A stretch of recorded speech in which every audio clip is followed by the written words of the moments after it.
चाळीसगावातील Chalisgaon Dhule bypass रस्त्यावर एका लग्न समारंभासाठी आलेल्या शिंदखेड्याच्या वृद्ध महिलेच्या गळ्यातून सोनपोत चोरून नेल्याची धक्कादायक घटना दिवसाढवळ्या घडली आहे। महिलेच्या सतर्कतेमुळे अर्धी सोनपोत महिलेला वाचवण्यात यश आले आहे।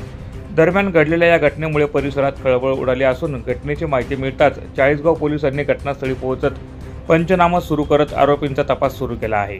मंगला शेवाळे या शिंदखेड्याच्या महिला आपल्या एका महिला साथीदारासोबत चाळीसगावातील बायपास रस्त्यावर असणाऱ्या एका लग्न समारंभासाठी आल्या होत्या।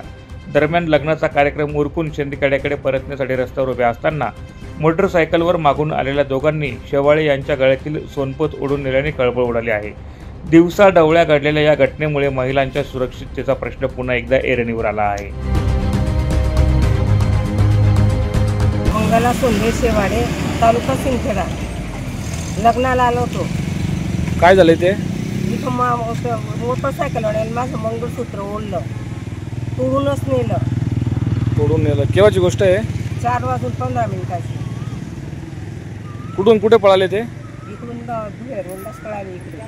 मग तुम्ही मदतसाठी फोन केला कोणाला? पोलिसांना? पोलिसांना केलेला आहे। केलाय का मग? तुम्ही केला? ब्युरो रिपोर्ट, माझा महाराष्ट्र न्यूज, चाळीसगाव।